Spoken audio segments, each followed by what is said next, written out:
Video like जरूर कर लीजिए और ऐसे वीडियो लगातार फ्री में पाने के लिए चैनल को तुरंत सब्सक्राइब कर लीजिए और बेल आइकन को जरूर टैप कर लीजिए ताकि आगे भी सारे वीडियो आपको मिलते रहे। यूट्यूब में फॉलो करते हैं तो प्लीज ये वाला फ्री टेलीग्राम चैनल जरूर ज्वाइन कर लीजिएगा। सारे नोटिफिकेशन सारे अपडेट यहीं पे आते हैं, ध्यान रखिए। नवंबर मंथ 2024 में उत्तराखंड लोक सेवा आयोग का ऑफिशियल कैलेंडर आ चुका है अपडेटेड। इसमें इन्होंने संभावित तिथियां बताई हैं जिन पर परीक्षाएं होने वाली 2025 में। 2025 में कार्मिक विभाग के द्वारा जो उत्तराखंड सम्मिलित राज्य प्रवर अधीनस्थ सेवा प्रारंभिक परीक्षा जो है कराई जाएगी 2025 की 29 जून 2025 को। ये देखिए प्रारंभिक परीक्षा की तिथि लिखी हुई है, उत्तराखंड सम्मिलित राज्य प्रवर अधीनस्थ सेवा परीक्षा यानी कि यूकेपीएससी का अपर प्रीलिम्स एग्जाम जिसको बोलते हैं। प्रारंभिक परीक्षा ये होनी है 29 जून 2025 को। अभी इस साल 2024 वाली का मेंस एग्जाम होना था, वो अभी शुरू होना था, उसको आगे बढ़ाया गया है।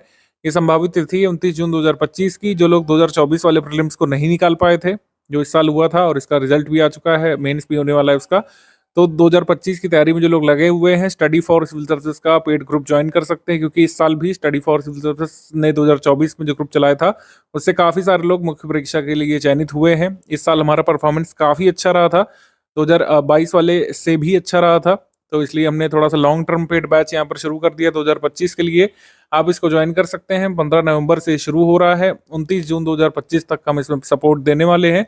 लॉन्ग टर्म ये अपर प्रीलिम्स का पेड बैच शुरू हुआ है। यूकेपीएससी जल्दी तिथियां बताता नहीं था इतना पहले अपने प्रीलिम्स एग्जाम की, तो लोग कई बार अटकलें लगाते रहते थे कि अब हो सकता है या हमको कितने पहले तैयारी करना चाहिए, इसका भान पहले नहीं हो पाता था। लेकिन अब आपको पता है कि आपके पास 7.5 महीने करीब जो बच रहे हैं, इसका उपयोग कैसे किया जा सकता है, उसकी स्ट्रैटेजी हम यहाँ पर बताने जा रहे हैं। जो लोग हमारे फुल पेड ग्रुप में आ चुके हैं, डेली अभी से 5 घंटे भी स्टडी करेंगे तो भी सफिशिएंट होगा। अच्छे से आप पढ़ ले जाएंगे और अगर जितना मटेरियल दिया गया है उसके आगे करंट अफेयर जो मिलेगा उसको अच्छे से रिवाइज कर ले जाएंगे। आप सुनिश्चित कर सकते हैं प्रीलिम्स एग्जाम में अपना कट ऑफ निकालना और मेंस लिखना सुनिश्चित कर सकते हैं 2025 के लिए। खासकर जो लोग 2024 में रह गए थे उन्हें ये पेड बैच जरूर ज्वाइन करना चाहिए, क्योंकि लेटेस्ट ट्रेंड और पैटर्न के हिसाब से एकमात्र ऑनलाइन इंस्टीट्यूट जो इस समय तैयारी करा रहा है नॉर्थ इंडिया के सभी स्टेट पीसीएस एग्जाम की, वो सिर्फ स्टडी फॉर सिविल सर्विसेज है। Study for civil services as an institute कोई भी बात हवा में नहीं कहता है। हम सारे प्रूफ यहाँ पर कलेक्ट करते हैं। जो भी हमारी टीम प्रूफ कलेक्ट कर पाई थी प्रीलिम्स वाले दिन, क्योंकि काफ़ी हेक्टिक डे था, तो हमने यहाँ पर जो कठिन वाले जो सवाल थे उसी के यहाँ पर प्रूफ निकाले थे। आप ये देख पा रहे होंगे इस साल ट्रेंड और पैटर्न चेंज हुआ था और मिनिमम 50 प्रश्न पूछे जाने की बात कही थी यूकेपीएससी ने कि 50 प्रश्न लगभग वो पूछेंगे यूके स्पेशल के और बाकी 100 प्रश्न रहेंगे अन्य सेगमेंट के। लेकिन 43 प्रश्न ही पूछे गए थे ओवरऑल यूके स्पेशल के। आप देखेंगे जितने भी प्रश्न पूछे गए थे, चाहे यूके स्पेशल संबंधी हो, चाहे पूरे सिलेबस के जितने भी बिंदु थे उनसे संबंधित जो भी सवाल आए, चाहे मॉडर्न हिस्ट्री के हों, चाहे साइंस टेक्नोलॉजी के हों, चाहे जो है एनवायरनमेंट के हों, चाहे अन्य विषय के हों, हिस्ट्री वगैरह के हों, सारे क्वेश्चन आप जो है सही निकाल सकते थे हमारे स्टडी मटेरियल से, जो कि बहुत लिमिटेड नंबर ऑफ पेजेस का दिया गया था। टेस्ट सीरीज भी आपको खूब हमने प्रैक्टिस करवाई थी, उससे भी कई सारे सवाल आए थे और पेड क्विज से तो आए ही थे। और ये पेड क्विज से आप देख सकते हैं ये सवाल जो है पूछा गया था। तो स्टडी फॉर सिविल सर्विसेज को ज्वाइन करने के बाद आपको इधर उधर नहीं भटकना पड़ेगा। वन स्टॉप डेस्टिनेशन के फॉर्म में पूरी तैयारी आप कर सकते हैं। ना हम मोटी मोटी बुक आपको बताएंगे, ना ही आपको पढ़ने के लिए बाध्य करेंगे। जो data study for civil services compile करेगा वही आपको स्टडी करना होगा और उसी से आप जो है बहुत लिमिटेड टाइम फ्रेम में और बहुत लिमिटेड नंबर ऑफ टेक्स्ट के साथ आप देखेंगे, जैसे वन लाइनर में दिया था हमने। अभी आजीवक धर्म के बारे में हमने इतनी ही 2 लाइनें दी थी, इसी से एग्जाम में सवाल आ गया। तो आप लगा सकते हैं कि कितना प्रोडक्टिव स्टडी मटेरियल और relevant study material study for civil services रखता है अपने स्टडी मटेरियल वाले पैकेज में। आप बिल्कुल जो है इसको ज्वाइन करिए और कई सारे लोगों से आप खुद भी फीडबैक ले सकते हैं। 2024 का जो मेंस लिखने जा रहा हो आपका सगा संबंधी या फिर आपके मित्र, उनसे आप खुद ही फीडबैक ले सकते हैं। जो जो एग्जाम में पूछा गया है वो हमने बहुत शॉर्ट में ब्रीफ में पहले ही दे रखा था, जो कि यूकेपीएससी का सिलेबस काफ़ी बड़ा छप करके आता है। तो कई सारे इंस्टीट्यूट क्या करते हैं, आपको 15-20 किताबें बता देते हैं, जो बिल्कुल भी सही तरीका नहीं है प्रीलिम्स परीक्षा की तैयारी करने का। वैसे हम नहीं कराते हैं, हम पूरा point two point study material आपको देते हैं और वही पढ़ करके आप एग्जाम निकाल सकते हैं 2025 का यूकेपीएससी अपर प्रीलिम्स का। आप खुद ही देख सकते हैं, आप खुद ही लगातार देखते जाइए। सारे स्क्रीनशॉट जो हमने कलेक्ट कर रखे हैं और ये आप स्टडी मटेरियल से मिला भी सकते हैं। जिसको कोई भी संदेह है, आप हमारा पुराना स्टडी मटेरियल लीजिए किसी स्टूडेंट से जिसने परचेज किया हो और आप पेपर से खुद ही मिला लीजिए, ठीक है। जो जो चाहे यूकेपीएससी प्रश्न हो, चाहे जो है इंटरनेशनल ऑर्गेनाइजेशन जैसे काफ़ी पूछा गया था इस साल, करंट अफेयर काफ़ी पूछा गया था, सभी प्रश्न आप कर सकते थे। और जो कट ऑफ जाता है हमारे एग्जाम में, इस साल कट ऑफ थोड़ा सा कम गया था क्योंकि पेपर थोड़ा सा ट्रिकी साइड जैसे लोग बता रहे थे, हमें तो नहीं लगा था। स्टडी फॉर सिविल सर्विसेज का मटेरियल पढ़ करके जितना कट ऑफ गया है, कितना कट ऑफ गया है, ये गया है नंबर, ठीक है, 87.3308 जो ये गया है स्कोर। इससे कहीं ज्यादा आप निकाल सकते थे। हमारे स्टडी मटेरियल को पढ़ करके, प्रैक्टिस रिसोर्सेज को करके आप जो है 115 तक सवाल सही निकाल सकते थे आराम से। और कट ऑफ देखिए कितना गया है, कट ऑफ 87 के राउंड गया है, ये हाईएस्ट कट ऑफ है। बाकी अन्य कैटेगरीज का कम कम ही गया है, ठीक है। तो अन्य कैटेगरीज का कम कम गया है। यूआर से भी आप कई गुना मतलब ज्यादा नंबर ला सकते थे, 87 से कहीं ज्यादा नंबर आप हमारे स्टडी मटेरियल को पढ़ करके ला सकते थे। थोड़ा अगर एफिशिएंट नहीं भी रह पाए, कुछ चीजें भूल गए, तब भी आराम से जो है 105 और 100 के बीच जो है स्कोर कर सकते थे, और आराम से आप अपना कट ऑफ निकालना सुनिश्चित कर सकते थे, जैसे कई सारे लोगों ने किया है, ठीक है। तो ये है कुल मिलाकर के हमारा रहता है कि हम अभ्यर्थी को हमेशा मौका देते हैं कि आप कट ऑफ से ज्यादा नंबर का हमारे स्टडी मटेरियल से, हमारे प्रैक्टिस रिसोर्स में पा जाएंगे। जितना भी जरूरी है मैटर, ठीक है, आप सब आप तैयार कर ले जाएंगे अगर आप उतनी एफिशिएंसी रख पाए। थोड़ा बहुत भूल भी गए, मान लीजिए 115 सवाल हमारे स्टडी मटेरियल से आए, हमारे प्रैक्टिस रिसोर्स से आए, 15 आप भूल भी गए, तब भी 100 आराम से यहाँ पर टच किए जा सकते थे, जो कि एक्चुअल कट ऑफ से कहीं ज्यादा है। जो लोग अभी से अपर प्रीलिम्स वाले ग्रुप में आ चुके हैं, आपने एक अच्छा काम किया कि ग्रुप को पहले से ज्वाइन किया, तो आपके पास सारी चीज़ों को पढ़ने का भी समय है, मल्टीपल टाइम्स रिवाइज करने का भी समय है, क्योंकि जिस हिसाब से पेपर आता है मल्टीपल टाइम्स रिवीजन का बहुत महत्व है। क्योंकि कई सारे जो नॉर्थ इंडिया के स्टेट पीसीएस होते हैं, जैसे बिहार पीसीएस हो गया, मध्य प्रदेश पीसीएस हो गया, राजस्थान पीसीएस को भी ले लें अगर हम लोग, और यूपी पीएससी को भी ले लें, वेस्ट बंगाल पीसीएस को भी ले लें, तो जितना भी ये हिंदी बेल्ट और ये जो रीजनल बेल्ट वाला एग्जाम है नॉर्थ में या मिडिल रीजन में हम लोग कह सकते हैं, इसमें फैक्चुअल पेपर आता है। इन सभी स्टेट पीसीएस का जिनका मैंने नाम लिया, इन सभी में फैक्चुअल पेपर आता है। उत्तराखंड पीसीएस भी उन्हीं में से एक है। फैक्चुअल आपसे ज्यादा पूछता है, कंसेप्चुअल क्वेश्चन भी आने लग रहे हैं अब। 2024 में काफी सारे क्वेश्चन आए थे, लेकिन अभी भी उनकी संख्या उतनी सिग्निफिकेंट नहीं है कि हमको अपनी तैयारी का रुख मोड़ना पड़ जाए। हमको बस ये ध्यान देना है कि स्टडी फॉर सिविल सर्विसेज का स्टडी मटेरियल अच्छे से पढ़ना है, रिवाइज करना है, और आपको 115-120 सवाल निश्चित तौर पर मिल जाएंगे। और अगर 100 भी ले आए तो आराम से कट ऑफ क्लियर करेंगे हर हाल में। कैसा पेपर अब आने लग रहा है और कैसे आपको अप्रोच रखनी, सब अभी बताते हैं, लेकिन शुरुआत से शुरू करें। जिन लोगों ने पेड ग्रुप ज्वाइन किया उनको कैसे कैसे आगे बढ़ना है। अभी हमारे पास काफ़ी समय है, तो आपको डेली 4.5 से 5 घंटे का स्टडी शेड्यूल बनाना है। बहुत ज़्यादा हेक्टिक अभी नहीं रखना है कि 10-12 घंटे पढ़ना अभी से जरूरी अभी नहीं है। आगे की स्ट्रैटेजीज आपको आगे आपके पेड ग्रुप में मिलती जाएगी। अभी क्या करना है, स्ट्रैटेजी वीडियो जैसे देखा आपने, ये सबसे पहला सोपान है। जो भी लोग ग्रुप में आएंगे सबसे पहले आपको स्ट्रैटेजी वीडियो देखना जरूरी है, और इसके बिना आगे नहीं बढ़ना है। पूरा स्ट्रैटेजी वीडियो देखना समझना जरूरी है। कैसे स्टार्ट करना है, जैसे आपने हमारा पेड ग्रुप ज्वाइन किया है तो सबसे पहले स्ट्रैटेजी वीडियो देखना है। फिर पेड ग्रुप में स्टडी मटेरियल कैसे देखें नाम से एक वीडियो दिया जाएगा, उसको पूरा देखना पड़ेगा।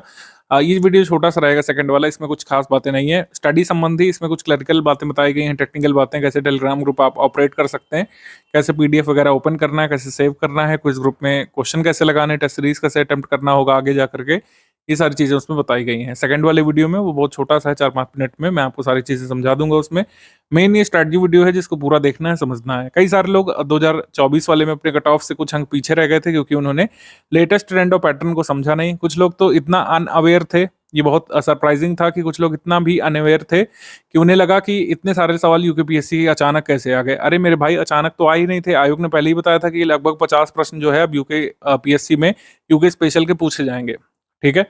कई सारे लोगों को ये अवेयरनेस नहीं थी, कई सारे लोगों को पता था, ये बात सच है, लेकिन कई सारे लोगों को ये भी नहीं पता था कि पैटर्न चेंज हुआ है। अब यूकेपीएससी जो है आपसे लगभग 50 सवाल यानी 1/3 पेपर यूके स्पेशल में से पूछेगा, यानी यूके की हिस्ट्री, ज्योग्राफी, पॉलिटी, इन्वायरमेंट जो विशेष है वहाँ का, और वहाँ की विशेषताएं, वहाँ का करंट अफेयर, इन सबको मिलाकर के 150 में से 50 प्रश्न लगभग आपको हल करने होंगे। जैसे इस बार 43 आए थे, लगभग 50 के लिए कहा है, 43 भी हो सकता है, ये आंकड़ा 55 तक भी जा सकता है, ठीक है। तो ये ध्यान रखिएगा। पेड क्विज ग्रुप से जरूर आपको जुड़ जाना है, क्योंकि मेन जो मैसेज वगैरह है, कई बार जो इंपॉर्टेंट जो हम लोग करेक्शन देते हैं, अपडेट देते हैं, किसी चीज़ के बारे में विशेष बातें बताते हैं, तो आपको उसमें बताते हैं। जो लोग फुल पेड ग्रुप में हैं वो तो जरूर जुड़िएगा पेड क्विज से, और जो लोग केवल पेड क्विज में आए हैं या फिर ओनली स्टडी मटेरियल में आए हैं वो लोग भी पेड क्विज तो एटलीस्ट जरूर ज्वाइन करिएगा। पेड क्विज को किसी भी हाल में आपको इग्नोर नहीं करना है, क्योंकि मैक्सिमम सवाल जो है इसी में से हम आपको करा देते हैं। फैक्चुअल पेपर है, इसका लाभ आपको मिलता है कि जो क्विज ग्रुप में हम कराते हैं क्वेश्चंस, उससे मिलते जुलते कई सारे क्वेश्चन आपके एग्जाम में डायरेक्टली आ जाते हैं। फैक्चुअल पेपर होने का एक लाभ ये होता है।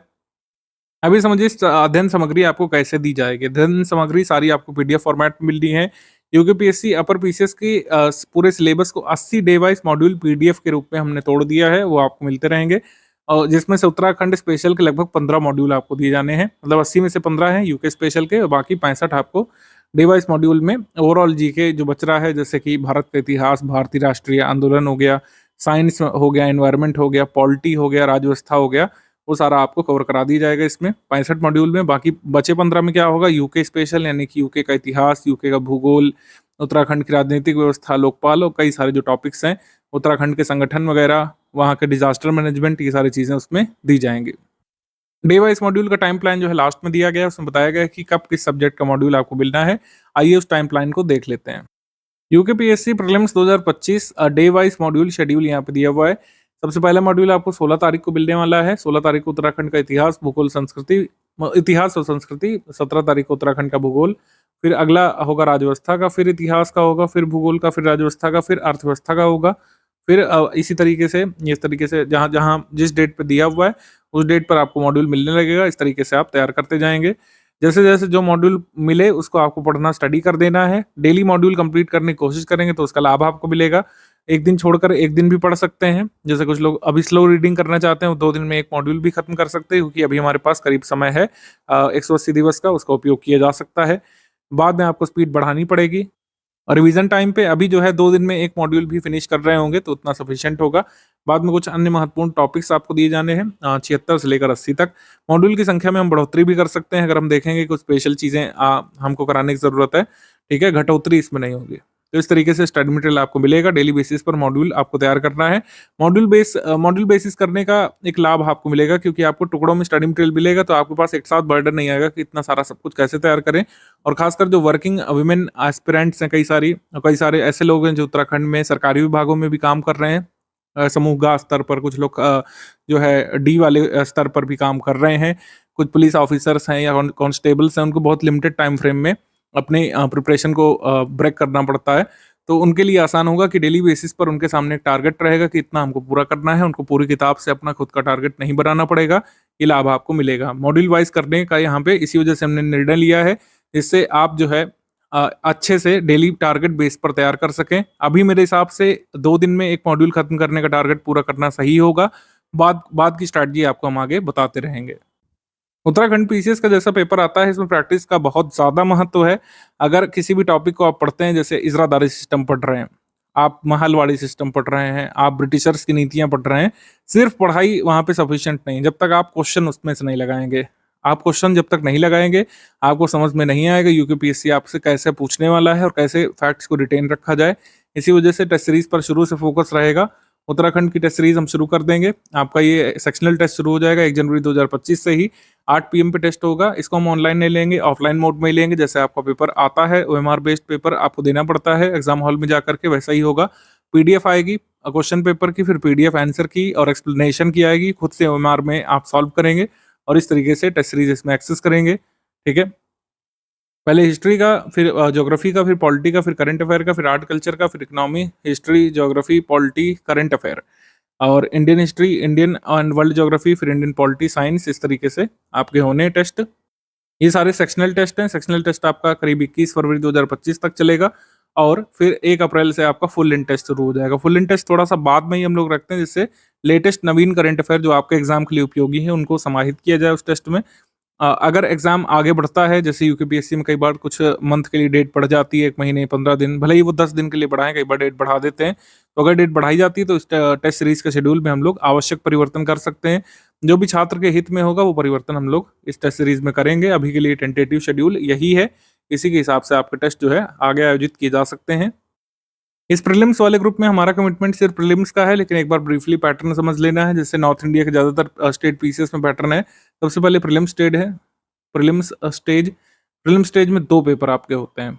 जैसे यूपीपीएससी में होता है, वैसे यहाँ पर भी प्रीलिम्स स्टेज में 2 पेपर होते हैं। प्रथम प्रश्न पत्र समान अध्ययन यानी जीएस का होता है। प्रत्येक प्रश्न 1 अंक का होता है, यानी 150 प्रश्न 150 अंकों का 2 घंटे का पेपर आपको देना पड़ता है। कट ऑफ आपका इसी से बनता है। जो कट ऑफ मैंने अभी आपको दिखाया था 87 दशमलव कुछ जो था मार्क, वो आपको इसी पेपर में से लाना होता है, क्योंकि सेकंड पेपर सामान्य बुद्धिमत्ता परीक्षण यानी एप्टीट्यूड टेस्ट जिसको बोलते हैं, या फिर हम लोग सीसैट बोल देते हैं आम लैंग्वेज में। तो वो जो है 150 प्रश्नों का 300 अंकों का होता है और इसमें हम लोगों को 33% नंबर लाने होते हैं। 33% लाना अनिवार्य है, अदरवाइज आपकी जीएस की कॉपी नहीं चेक होती है। लेकिन 33 के अलावा आप 66 ले आएँ या फिर 99 ले आएँ, उसका कोई अतिरिक्त लाभ भी आपको नहीं मिलता है। ऋणात्मक मूल्यांकन है इसमें, ये ध्यान रखना है। 1/4 की नेगेटिव मार्किंग दोनों ही पेपर में है, सीसैट वाले पेपर में भी और जीएस वाले पेपर में भी 1/4 की नेगेटिव मार्किंग को भी डील करना है और उस तरीके से कट ऑफ निकालना है। ज़्यादातर स्टेट पीसीएस में 1/3 की है, जैसे बिहार पीसीएस में, यूपीपीएससी में, लेकिन यहाँ पर 1/4 की नेगेटिव मार्किंग यानी ऋणात्मक मूल्यांकन है, 1/4 अंक यहाँ पर कटता है। गलत प्रश्न करने पर, जैसे एक प्रश्न का 1 अंक है, लेकिन अगर आप गलत कर देते हैं तो चौथाई अंक यानी 0.25 कट जाता है। ठीक है, तो ये है ऋणात्मक मूल्यांकन यूकेपीएससी का प्रथम स्टेज में। फिर सेकंड स्टेज में मेंस होता है, जैसे मेंस का पेपर होने भी वाला है 2024 का, उसकी डेट अभी टल गई है। मुख्य परीक्षा लिखित होती है, उसमें ये पेपर्स होते हैं, करीब जो है 8 पेपर आपको देने पड़ते हैं और 1500 अंकों का आपका जो है ये मुख्य परीक्षा का योग बनता है, लिखित परीक्षाओं का, मतलब लिखित जो प्रश्न पत्र होते हैं उनका। और फिर आपका व्यक्तित्व परीक्षण होता है, यानी कि साक्षात्कार यानी कि इंटरव्यू होता है।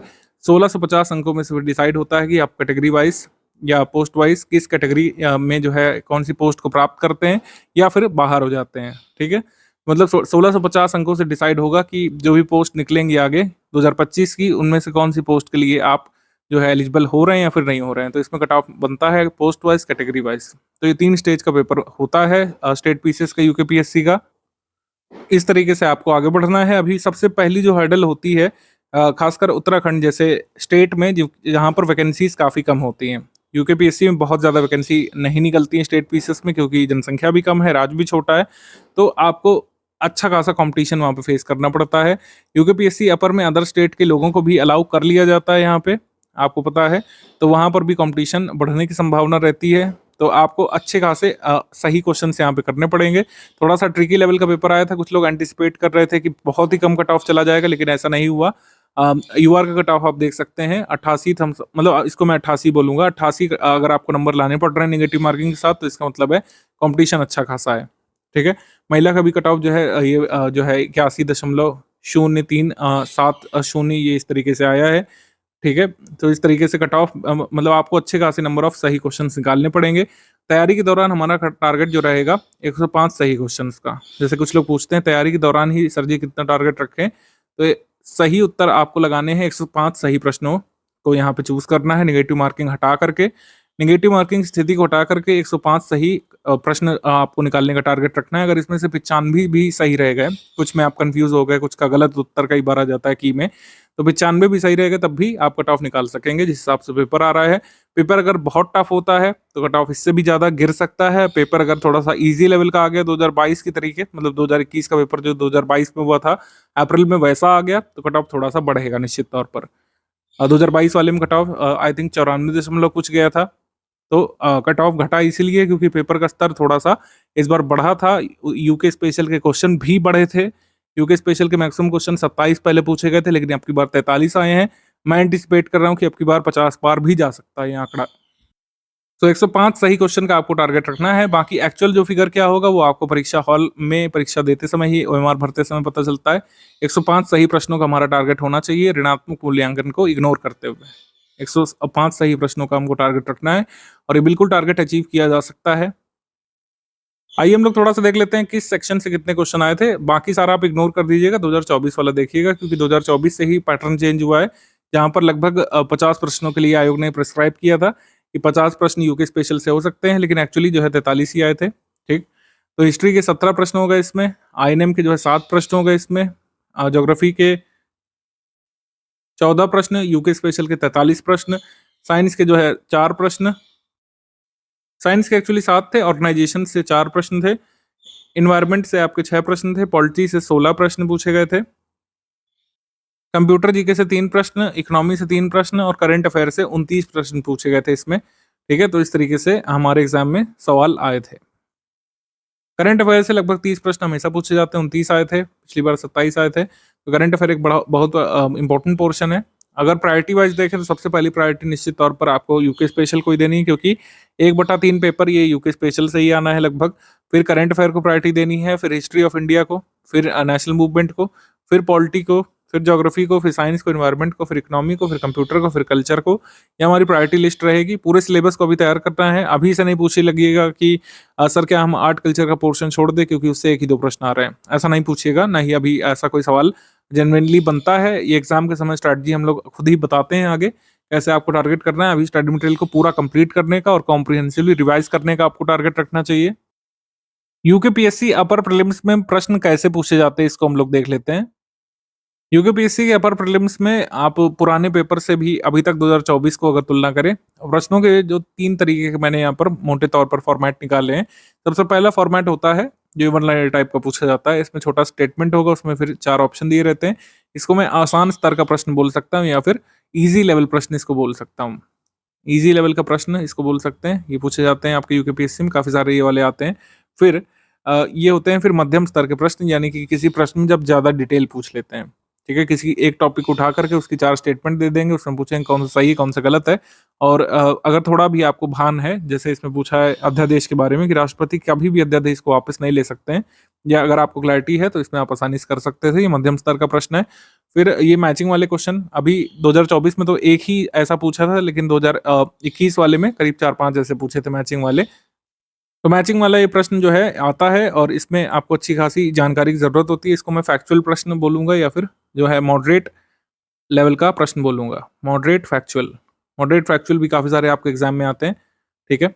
और एक जो अन्य स्तर के प्रश्न जो बन रहे हैं, वो ये है, जिसको कठिन स्तर का प्रश्न या फिर डिफ़िकल्ट लेवल सवाल आप बोल सकते हैं, जिसमें कुछ अभिनव चीज़ पूछी जाती है, जो अभी तक कभी भी ना पूछी गई हो, या फिर किसी एक टॉपिक के बारे में बहुत बारीक चीज़ आपसे पूछ लेते हैं, ठीक है? जैसे लोक सेवा आयोग के अध्यक्ष के संबंध में निम्न में से कौन सा कथन सही नहीं है, आपसे पूछा है। तो लोकसभा के अध्यक्ष का पद काफ़ी चर्चा में भी रहा था, क्योंकि अभी मतलब जब पेपर हुआ था उससे पहले लोकसभा चुनाव कंडक्ट हुए थे। लोकसभा मतलब नई हमारी जो चुन करके आई थी, तो उसमें स्पीकर जो ओम बिरला दोबारा चयनित हुए थे, तो उसी से हमसे सवाल पूछा था कि अध्यक्ष पद ग्रहण के समय से 6 महीने के भीतर सदन का सदस्य बनना चाहिए। तो ये कथन सही नहीं है, क्योंकि लोकसभा स्पीकर उसी को बनाते हैं जो पहले सदन का सदस्य होता है। जो मतलब सदन का सदस्य नहीं है, उसे कभी भी लोकसभा स्पीकर नहीं बनाया जाता है। ये एक कह सकते हैं पूर्व मांग ही होती है या फिर एक अनिवार्यता होती है कि जो भी मेंबर स्पीकर बनेंगे, उन्हें एक्चुअली लोकसभा का मेंबर होना होता है, ठीक है? तो ये यहाँ पे है। तो ये एक अभिनव स्तर का प्रश्न मैं इसे कहूँगा, क्योंकि ऐसा कभी पूछा नहीं गया है, ना ही किसी बुक में आपको स्टेटमेंट सही या गलत के रूप में मिलेगा। ये आपके ऑब्जर्वेशन पर आधारित था, इसको डिफ़िकल्ट स्तर का प्रश्न बोलेंगे। ऐसे प्रश्नों की संख्या बहुत ही लिमिटेड रहती है, और अगर आप ऐसे प्रश्न छोड़ भी देंगे तब भी कट ऑफ निकाल सकते हैं। हमारा अनुमान ये कहता है कि बदलते पैटर्न में इस तरीके से यूकेपीएससी आपसे प्रश्न पूछता है। लगभग 60 प्रश्न जो है सरल स्तर के होते हैं, और ऐसे होते हैं कि अगर आपने यूकेपीएससी की स्टडी फॉर सिविल सर्विसेज की क्विज़ ही लगाई है, अगर टेस्ट सीरीज़ ही सॉल्व करी है, तब भी आप जो है आसानी से उसको कर ले जाते हैं। 60 सरल स्तर के प्रश्नों में से 55 आपको हर हाल में सही निकालने होते हैं। मान लीजिए कोई डेट भूल गए, ठीक है? कोई बहुत ऑब्वियस सा प्रश्न है कि प्रथम बार भारत में स्वराज दिवस कब मनाया गया था? आप भूल गए, क्योंकि बहुत क्लोज़ ऑप्शन यूकेपीएससी रखता है।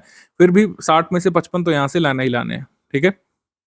60 में से हमको 55 प्रश्न हमको कहाँ लाने हैं, इस सरल वाले से। फिर दूसरा सेगमेंट होता है जहाँ पर आपसे मध्यम स्तर के प्रश्न पूछे जाते हैं, डिटेल वाले, और आपसे प्रश्न पूछे जाते हैं मैचिंग वाले। यहाँ पर हमको 60 में से 30-35 तो हर हाल में चाहिए, और कई बार इतना भी अगर हो गया तो कट ऑफ निकल जाता है। लेकिन सारे प्रश्न कठिन वाले क्या आप छोड़ देंगे? नहीं। अगर आप स्टडी फॉर सिविल सर्विसेज के स्टूडेंट हैं, हमारे स्टडी मटेरियल को अच्छे से पढ़ेंगे, तो ये जो 30 कठिन वाले हैं, इससे भी आप 10 से 15 सवाल, 12 सवाल निश्चित तौर पर निकालेंगे, और यहाँ से कट ऑफ निकल जाएगा आपका। तो इतना करने से कट ऑफ निकल जाएगा। अब ये कैलकुलेशन जो है सुनने में आसान लग रही है कि हाँ चलो इतने से इतने, इतने से इतने, इतने से इतने, करने के लिए पढ़ना पड़ेगा। बिना पढ़े नहीं होगा। स्टडी मटेरियल सिर्फ आपके पास होना सफिशिएंट नहीं है, स्टडी मटेरियल का एक्सेस होना सफिशिएंट नहीं है। स्टडी मटेरियल के साथ जो आप समय व्यतीत करेंगे आगे 6 महीने में, आप जितना मल्टीपल टाइम्स रिवीजन करेंगे, जितना प्रैक्टिस करेंगे हमारे स्टडी मटेरियल को पढ़ करके, हमारे प्रैक्टिस रिसोर्सेज से, और अगर कोई डाउट होता है तो फिर उसको पूछते हैं आप, उसमें एनालिसिस करते हैं, तब जाकर इस अवस्था तक पहुंचेंगे जो हमने अभी डिस्कस किया। कट ऑफ पार करने वाली अवस्था तभी अचीव होगी जब स्ट्रैटेजी के हिसाब से स्टडी भी करेंगे। तभी मैंने कहा कि अभी से 4, साढ़े 4, 5 घंटे की स्टडी करने की प्रैक्टिस आपको बनानी है, तब जाकर ही हम लोग सुनिश्चित कर पाएंगे कि 105 क्वेश्चन का जो हमने टारगेट बनाया था वो अचीवेबल भी है। क्योंकि डेली बेसिस पर आपको स्टडी करना पड़ेगा, बीच बीच में अगर गैप लेते हैं तो उसको फुलफिल भी करना पड़ेगा, आगे जाकर के हॉलीडेज में कवर करना पड़ेगा। स्टेट पीसेस जो कह सकते हैं आपका लक्ष्य है, ये आपसे बहुत सारी चीज़ें डिमांड करता है, उनमें से एक डिसिप्लिन भी है, अनुशासन।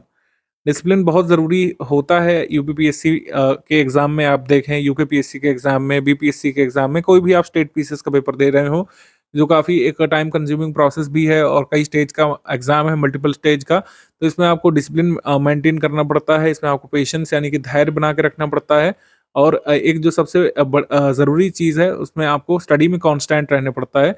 यहाँ पर कंटिन्यूटी की बहुत डिमांड रहती है। कंटिन्यूटी यहाँ पे बहुत ज़रूरी रहती है। रेगुलरिटी, कंटिन्यूटी का कोई भी यहाँ पर तोड़ नहीं है। कोई भी आप इंस्टीट्यूट जॉइन करें, कितना भी आपको अच्छा स्टडी मटेरियल और सपोर्ट दे दे, लेकिन अगर कंटिन्यूअस नहीं है अपनी प्रैक्टिस में, अपनी स्टडी में, तो वहाँ पर कोई भी आपकी सहायता नहीं कर पाएगा। पेपर एक ही दिन होगा, 2025 में किसी दिन एक पेपर हो जाएगा, लेकिन आप उस पेपर के होने से पहले जितनी मेहनत करेंगे, वो आपको जो है सफलता दिलाता है। वो आपका जो एफर्ट होता है पेपर के होने से पहले वो ये सुनिश्चित करता है कि पेपर के दिन आपका परफॉर्मेंस कैसा है और आप उस पेपर से कट ऑफ निकाल पाएँगे कि नहीं। आई होप आप समझ पा रहे होंगे मैं क्या आपको समझाने की कोशिश कर रहा हूँ कि जो भी स्टडी मटेरियल में है, जो आगे हमने प्रैक्टिस रिसोर्स में कराने का आपको निर्णय लिया है या फिर जो अभी से पेड क्विज़ में क्वेश्चन्स पड़े हुए हैं, सब कुछ इसी में से आना है। लेकिन कितने लोग इसको एक्सट्रैक्ट कर पाएँगे, ओएमआर पर उस चीज़ को ला पाएँगे, अपने सही गोले फिल करके मेंस का जो कट कह सकते हैं कट ऑफ मार्क पार कर पाएँगे। ये आगे की आपकी मेहनत पर और किस तरीके से आप अप्रोच करते हैं एग्ज़ाम को, कितना आप सीरियस हैं एग्ज़ाम को लेकर के और अपने टारगेट और गोल को लेकर के, इस पर डिपेंड करेगा। अभी के लिए अगर कोई मुझसे पूछे कि डेली कैसे आगे बढ़ें, इसके लिए एक सिंपल फ़ॉर्मूला अभी अपना सकते हैं। चूँकि स्टडी मटेरियल आपको मॉड्यूल वाइज़ मिल रहा है, तो 2 दिन में 1 मॉड्यूल फिनिश करें, 5th डे पर आप पिछले दोनों मॉड्यूल्स का रिवीजन कर सकते हैं, पेड क्विज़ लगा सकते हैं और अपना करंट अफेयर पढ़ सकते हैं। क्योंकि करंट अफेयर को हम लोग डे वाइज़ मॉड्यूल में कवर नहीं कर रहे हैं, उत्तराखंड स्पेशल करंट अफेयर जनवरी से जून 2024 तक का और नेशनल इंटरनेशनल करंट अफेयर जून 2024 से अक्टूबर 2024 तक का आपको ग्रुप में एक साथ दे दिया गया है। इसको आप 5th डे पर पढ़ सकते हैं, रिवाइज़ कर सकते हैं। करंट अफेयर के लिए आपको कहीं से और भी कुछ भी देखने की ज़रूरत नहीं पड़ेगी, ना ही कोई लोकल न्यूज़पेपर पढ़ने की ज़रूरत पड़ेगी करंट अफेयर के लिए, उत्तराखंड के लिए, ना ही नेशनल इंटरनेशनल के लिए कोई आपको डेली बेसिस पर न्यूज़पेपर पढ़ने की ज़रूरत पड़ेगी। जो भी करंट अफेयर ज़रूरी होगा प्रीलिम्स के लिए एटलीस्ट यहीं से आपको मिल जाएगा। प्रीलिम्स के लिए जितना भी करंट अफेयर का क्वेश्चन बनेगा, बन सकता है, वो सारा आप यहीं से कवर कर लेंगे हमारी पीडीएफ से और हमारे प्रैक्टिस रिसोर्सेज से। जैसे करंट अफेयर का टेस्ट भी होगा आगे टेस्ट सीरीज़ में। पेड क्विज़ में करंट अफेयर के इतने सारे क्वेश्चन करा दिए गए हैं ऑलरेडी कि करंट अफेयर के लिए आपको कहीं से भी चिंता करने की ज़रूरत नहीं है। हमारा करंट अफेयर इतना फुल प्रूफ होता है कि करंट अफेयर के जितने भी प्रश्न आते हैं, जैसे मान लीजिए 30 प्रश्न आपके एग्जाम में एक्सपेक्टेड है, 29 से 30, 27 इतने आते हैं, तो इसमें से 95% आप कर सकते हैं। यानी कि इसमें से 28 प्रश्न आप निश्चित तौर पर उड़ा करके आएँगे। शर्त वही है कि आप इधर-उधर से पढ़े बिना, इधर-उधर की मैगज़ीन में भटके बिना सिर्फ़ स्टडी फॉर सिविल सर्विसेज़ द्वारा दिया गया करंट अफेयर रेगुलर बेसिस पर स्टडी करें और एग्ज़ाम के समय एक बार रिवाइज़ करें। ये आपका यूकेपीएससी प्रीलिम्स 2025 का क्विज ग्रुप है। एक्चुअली 2024 वालों का क्विज ग्रुप था, जो हम काफ़ी पहले से चला रहे हैं। इसमें काफ़ी सारे क्वेश्चंस कराए गए हैं और 2024 वाले पेपर में इसी क्विज ग्रुप से काफ़ी सारे क्वेश्चन आए भी थे। काफ़ी सारे लोग मेंस के लिए सिलेक्ट भी हुए हैं इसी ग्रुप से। अभी आप क्या कर सकते हैं, क्वेश्चन को फर्स्ट क्वेश्चन से लगाने की अपेक्षा जो है पुराने से जो है लगाने की अपेक्षा नए से पुराने की तरफ बढ़िए। जैसे ये जो क्वेश्चन है 500 नंबर क्वेश्चन, इससे पीछे आप जा सकते हैं। उत्तराखंड में आबकारी व्यवस्था किसने शुरू की थी? मान लीजिए मैं यहाँ पर लगाता हूँ बी वाला, तो मैं गलत हूँ। सही उत्तर हमारा क्या है? ए वाला। ए सही उत्तर है। ये मुझे कैसे पता चला? सही उत्तर। सही उत्तर पता चला हमको इस व्हाइट कलर के टिक मार्क से। जो बहुत छोटा-सा आपको दिख रहा होगा, आपके फ़ोन में दिखेगा, अगर यहाँ पर ब्लर भी हो रहा है तो फुल क्वालिटी कर लीजिए वीडियो की, आपको दिखेगा कि यहाँ पर एक व्हाइट टिक मार्क लगा हुआ है। ठीक है? ब्लू बैकग्राउंड, ब्लू तो आपका जो कह सकते हैं लेबल है, लेकिन वो व्हाइट टिक मार्क यहाँ पे बैकग्राउंड में है। व्हाइट टिक मार्क से पता चलता है कि आपका कौन-सा सही उत्तर है। इसमें परसेंटेज पे गौर नहीं करना है इन सब मामलों में। जो भी व्हाइट टिक मार्क है वही आपका सही उत्तर हो जाएगा। ठीक? तो इस तरीके से ये आपका जॉर्ज विलियम ट्रेल ये सही उत्तर है इस प्रश्न का। तो ऐसे ही जब आप सही करेंगे या गलत करेंगे, वो आपको इसमें शो करेगा। उत्तराखंड क्रांति दल के प्रथम अध्यक्ष कौन थे? जैसे मान लीजिए मैंने सी लगाया, मैं यहाँ पर रॉन्ग हूँ। ए जो है सही है, डी पंत जो है सही उत्तर है इस प्रश्न का। तो ऐसे ही आप नए से पुराने की तरफ बढ़िएगा और अभी के लिए पुराने की तरफ बढ़ते रहेंगे। अगर आपको लगता है कि सारे तथ्य आपके लिए नए हैं, तो आप अभी कुछ मत लगाइए। आप जो है कम से कम 50 मॉड्यूल अभी कवर कर लीजिए। उसके बाद क्विज़ ग्रुप जब आप लगाएँगे, तो अपने आप को कॉन्फिडेंट भी महसूस करेंगे। चूँकि क्विज़ ग्रुप में एक ही बार ऑप्शन होता है क्वेश्चन को अटेम्प्ट करने का। आप चाहें तो मॉड्यूल पढ़ सकते हैं पहले करीब 50-60, उसके बाद जो है क्वेश्चन अटेम्प्ट करना शुरू कर सकते हैं। कई लोग पूछेंगे कि मॉड्यूल में से नोट्स बनाना चाहिए या फिर नहीं? क्या सही तरीका है? नोट्स बनाना चाहिए या फिर ना बना के ना बना करके भी आपका काम चल जाएगा? तो ये सभी तरीके के अभ्यर्थियों के लिए एक ही प्रश्न में एक ही उत्तर यहाँ पे नहीं दिया जा सकता। यहाँ पर उत्तर येस और नो में मैं दूँगा। अगर आप जो है पुराने खिलाड़ी हैं, कई बार यूकेपीएससी दे चुके हैं, अगर आप पहली बार स्टडी फॉर सिविल सर्विसेज के इंस्टीट्यूट को जॉइन किए हुए हैं, इसका मतलब है कि आपको काफ़ी सारी चीज़ें पता है, आप स्टडी मटेरियल में से अगर इम्पोर्टेंट अपने लायक निकाल सकते हैं, क्योंकि नोट्स जो है हमेशा शॉर्ट, क्रिस्प और रेलिवेंट होने चाहिए, एग्जाम रेलिवेंट होने चाहिए, और जो भी आप सब्जेक्ट मैटर पढ़ रहे हैं उसको छोटा करके बनाया हुआ होना चाहिए। तो अगर आप पुराने खिलाड़ी हैं, मतलब आप एक्सपीरियंस वेटरन प्लेयर हैं, तो आप नोट्स बना सकते हैं। अगर आप नए-नए इस प्लेयर में, मतलब इस जो है कह सकते हैं गेम में उतरे हैं, यूकेपीएससी पहली बार अपीयर होने जा रहे हैं, अदर स्टेट पीसेस से भी आए, यूकेपीएससी का गेम अभी नहीं भी जानते हैं, तो अभी आपको नोट बनाना रिकमेंडेड नहीं है। मेरे हिसाब से कम 60 मॉड्यूल, 50 मॉड्यूल, 40 मॉड्यूल आप कवर करिए। अच्छे से यूकेपीएससी के जो हमने कुछ पुराने प्रश्न पत्र दिए हैं उनको एक बार एनालाइज़ करिए, ठीक है? पीवाईक्यू जितने ज़रूरी हैं वो हमने दे दिए हैं। यूकेपीएससी के वैसे पीवाईक्यू ज़्यादा है नहीं, और अदर स्टेट पीसीएस के पीवाईक्यू यूकेपीएससी में काम नहीं करते हैं। मैं रिपीट कर दूँ, मोटे-मोटे पीवाईक्यू कंपाइलेशन का पुथन्ना यहाँ काम नहीं करेगा, क्योंकि ज़्यादा पीवाईक्यू हुए ही नहीं, मतलब इतने पेपर तो हुए ही नहीं यूकेपीएससी के, इतने सारे पीवाईक्यू हों। 2012 वाला, 2016 वाला, 2021 वाला, और कुछ अदर पेपर्स अदर एग्जाम के यूकेपीएससी वाले, और 2024 वाला पेपर खास करके, ये 4-5 पेपर बस एक बार देख लीजिएगा। सारे प्रश्न वो भी देखने की ज़रूरत नहीं है। प्रश्नों का स्तर समझिएगा, क्या-क्या पूछा गया है, कितने डेप्थ तक किसी टॉपिक को पकड़ा है, ये सब एनालाइज़ करिए पीवाईक्यू से। 5-7 दिन चाहे तो पीवाईक्यू से ही पढ़ सकते हैं, मॉड्यूल बाद में पढ़ना शुरू कर सकते हैं। ऐसे लोग जो एकदम से तैयारी में उतरे हैं, अभी पीवाईक्यू एनालिसिस करिए, कैसे प्रश्न आते हैं। प्रश्नों का उत्तर खोजने की अपेक्षा अभी आपका टारगेट होना चाहिए कैसे प्रश्न आते हैं। जैसे मैंने आपको अपना ऑब्जर्वेशन बताया, 3 तरीके के प्रश्न होते हैं, ईज़ी, मॉडरेट लेवल के, डिफिकल्ट लेवल के। तो आप एनालाइज़ करिए कि पहले कितने ईज़ी प्रश्न आते थे, कितने डिफिकल्ट, कितने मॉडरेट, और अब 2024 वाले में कितने हैं। तो नोट्स मेकिंग मेरे हिसाब से ये इसका उत्तर येस और नो है। अगर आप जो है वेटरन एस्पिरेंट रहे हैं, काफ़ी सारी चीज़ें आप जानते हैं, आप शॉर्ट नोट्स बना सकते हैं, आप अदर स्टेट पीसेस के लिए बनाते रहे हैं, तो आप बनाइए। अदरवाइज़ 40-50 मॉड्यूल पढ़े बिना शॉर्ट नोट्स बनाना अभी जो नए एस्पिरेंट हैं उनके लिए फ़ायदेमंद नहीं रहेगा। स्टडी फॉर सिविल सर्विस का डाउट क्लियरेंस सपोर्ट सुबह से रात तक काम करता है। अगर आप देर रात भी पूछते हैं प्रश्न, तो अगली सुबह में आपको उसका उत्तर मिल जाता है। मैक्सिमम जो है 6 आवर का हमारा कमिटमेंट होता है कि हर हाल में कोई भी आप डाउट पूछें, उसका 6 घंटे में निराकरण जो है हो जाना चाहिए। अगर आप मान लीजिए कोई आउट ऑफ सिलेबस डाउट पूछते हैं, तो हम आपको बता देते हैं कि उसका कंसर्न यूकेपीएससी से नहीं है। यूकेपीएससी प्रीलिम सिलेबस संबंधित कोई भी आप डाउट पूछेंगे, मैक्सिमम 6 आवर्स में आपका डाउट जो है हमारे एडमिन जो है सॉल्व करेंगे, अच्छी तरीके से उसको खत्म करेंगे डाउट को, जिससे दोबारा वैसा डाउट आपको रहे नहीं। कोई भी आपका फैक्चुअल डाउट है, कंसेप्चुअल डाउट है, कोई भी आपको डेट नहीं समझ पे आ रही किसी संगठन के बनने की, कोई आपको ज्योग्राफी में डाउट है, माउंटेन रेंज में डाउट है, और कोई डेफिनेशन में डाउट है, किसी भी फैक्चुअल डाउट में आप समस्या का सामना कर रहे हैं, कहीं पे कुछ दिया हुआ है, कहीं पे कुछ दिया हुआ है, तो आप एडमिन से डायरेक्टली डिस्कस कर सकते हैं और अपनी समस्या का निराकरण कर सकते हैं।